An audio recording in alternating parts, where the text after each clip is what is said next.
satisfaction without the fight. A man has limits, oh, so they say, but I never listen. Did it my way. I'm gonna take what's mine. I paid my dues. I dare you to walk a mile in these shoes. The beat in my soul just keeps getting louder. Give me some of that power. 8 months after he gets busted, you guys get indicted. So up until then, you guys had no idea. Nobody told you what to expect, when you were going to hear from him. When's the next time you hear from a federal agent, you or Sam?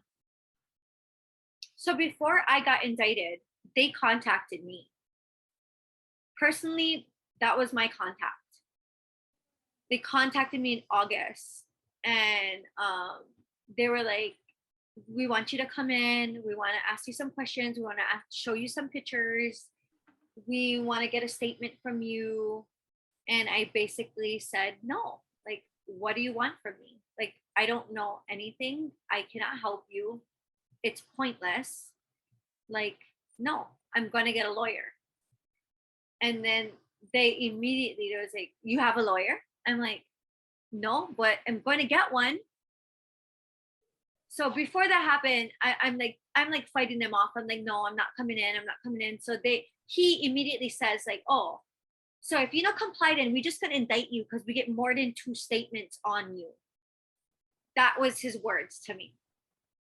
So my response is, oh, so is that how you guys operate? When you guys don't get what you like, then you guys threaten people with their freedom because I'm not coming in to talk to you. So now you're going to tell me, okay, now I'm going to indict you because I have more than 2 statements on you.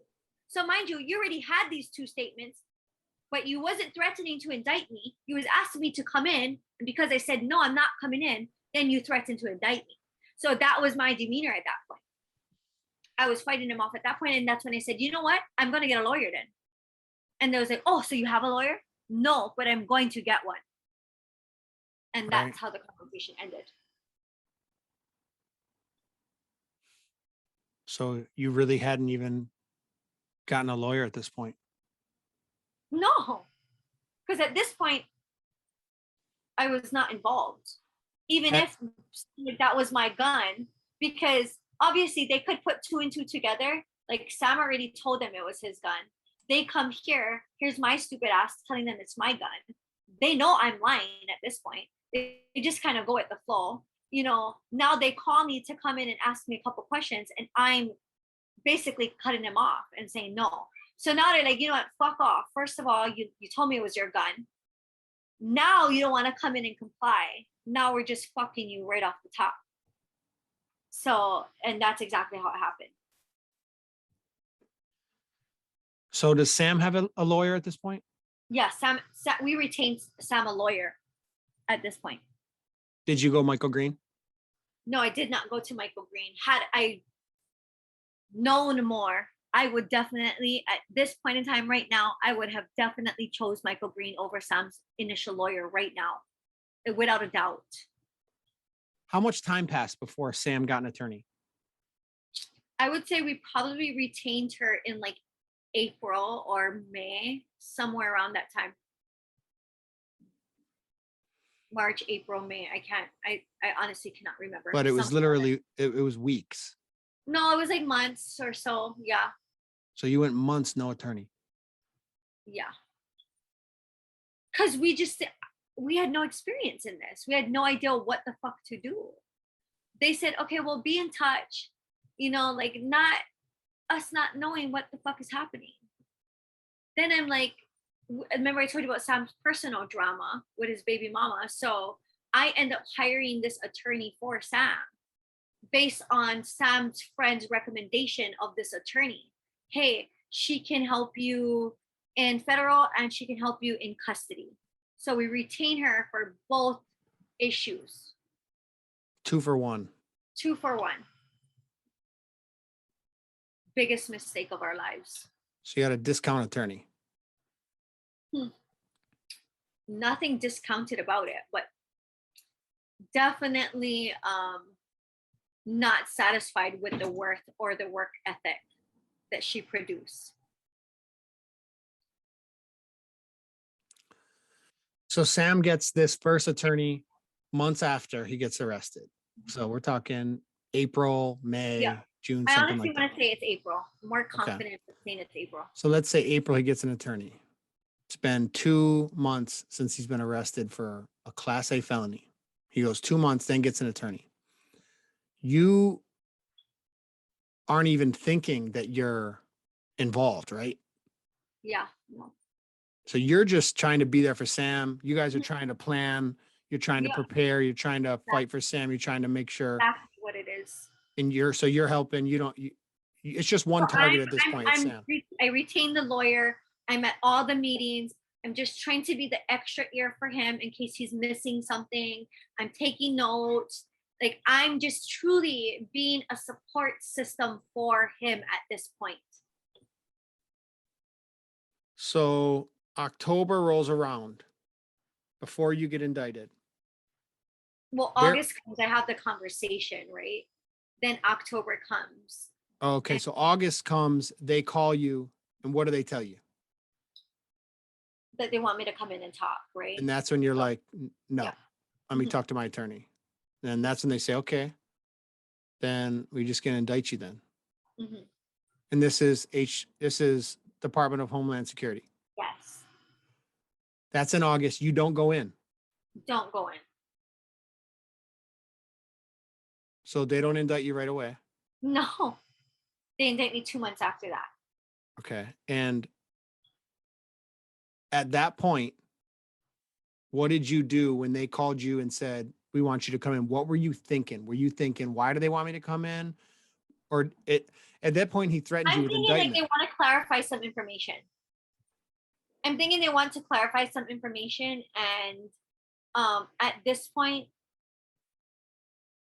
I don't know anything. So how can I come in to clarify information if I'm with this person who's doing these things and I don't even know fully what he's doing? How can I be the one, the deal breaker, to come in and clarify these questions or whatever it is? How am I the one that's going to bring you clarity to this case when he doesn't even tell me what he's up to? But I have to leave within the next 15 minutes. Okay. And then we can continue this. Yeah. Either tonight or something. Okay. Yeah. That works. I actually have to leave and go to Kaneohe. So I have to go get Kalo. And I hear you. I don't want to get in the way. It's what, 3:30 there? 3:45? Like, 3:45. Yeah. Yeah. Well, then I guess my next thing is, so here's the thing. You're going to get sentenced on Monday. From my perspective as a policeman. But like I said, I don't know. I was HPD, so I wasn't federal. Mm-hmm. I think they're going to give you a couple months before you got to turn yourself in. That's just typically how it works. No, that's not typically. Well, they normally, if they sentence you, they have a right to take you that day, or I can request for a self-surrender, which they will give me a certain amount of time, like they did okay. Sam. And then typically they would choose a facility for a self-surrender, but I have a right to petition. Request a facility. So yes, on Monday, February 14th, I will be sentenced. I did accept an offer that they presented to me on February 3rd. Well, actually, they presented it a couple of days before February 3rd. I just accepted and signed the offer on February 3rd. It was a Thursday. And the offer basically is, because my point of view on the case was I was fighting off the gun. I requested an evidentiary hearing because I knew at that point they would not have any evidence aside me saying it was mine. Physical evidence, DNA, fingerprints on gun cases, locks, boxes of the actual bullets. Like, my fingerprint and DNA would not be anywhere near it. So I knew, and my lawyer said I had a good chance to fight the gun off. What was really working against me was my confession saying it was mine. Right. And also that it's in a shared bedroom, in a shared closet. Right. So to some point and degree, it's not mine, but I have access to use it. Yeah. And it's Like, called as in- constructive possession. Yeah. And so I want to let you go so you can do your thing. Yeah. And then we can connect after that if you're Yeah. down. And Yes. then I'm anticipating them giving you a self-surrender date and that whole deal. And then we can do a video after that if you like, just saying like, here's what I got here. Mhm. Then you know, right? Then you know what you're talking about. Yeah. And there's some closure on that end. Yes. And you know what I mean? Because I don't Yeah. think it'd be good for us to release the video, Yeah, no. right? When we're recording a video where you have no idea what's gonna happen. Yes. And then release it after you know what's gonna happen. It'd be Mhm. mad confusing. But there will be a part in the video where I say, okay, we don't know what's gonna happen, this, and that. And then the next part will be like, okay, it's this date. And Tyrell was sentenced to blah, blah, blah, blah. This is what happened. And then we'll do like the outro interview, like a part 2, essentially something like that is what I'm Mhm. thinking. Are you cool with Yeah. that? Cool. Okay. So we can stop now. I'm thinking like within the next 2 hours. Okay. So it's Is that 8:40. okay? It's 8:45. So it's 3:45 or 3:50 Hawaii time. Yeah. So you're thinking 6:00? Yeah. Okay. Because it won't take me long to get there. I live in Milani now, so I'll get there pretty quick. And Oh, then it's okay. just a matter of transporting it to Waianae.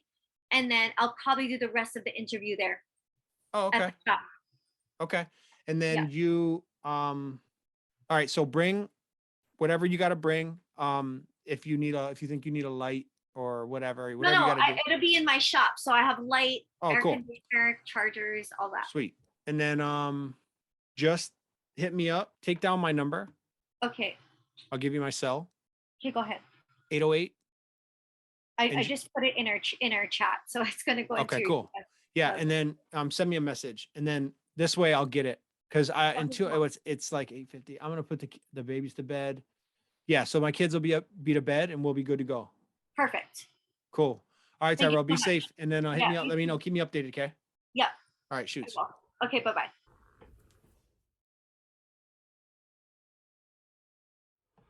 All right, so Tyrell went up to the shop in Macau, and her whole family was there to visit. So they're spending time together, which is important. So we're gonna have to reschedule part 2, and hopefully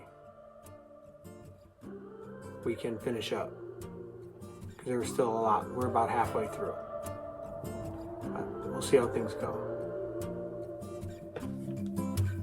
Dear mama, something's wrong. It's cold for a summer night. I feel there's something far beyond what is in my sight. I don't know if we're safe here. I don't think we should stay here. Dear mama, something's wrong. It's cold for a summer night. There must be something in the water that's making us throw this away. So tell your mothers and your daughters they better stay away. 'Cause out here there's something strange. Aloha, everybody. Thank you guys for watching all 7 parts of my Tyrell Silva interview. Chances are, if you made it this far, you're already one of my patrons. And if you're not, but you are interested in true crime or the notorious crimes of Hawaii's past and present, you might want to check it out. Head on over to patreon.com/Doug Korenic and sign up in any dollar amount. We have a $5 tier and a $20 tier. We'd love to see you. We hang out Monday nights, 5:30 p.m. And my patron Ohana is amazing. We're doing big things in 2022 and we'd love to have you. If you want to support the channel in any other way, you can head on over to DougKorenic.com and you can find links there. Thank you guys so much for watching. You guys have been the best. I couldn't do this without you. Until the next time, aloha.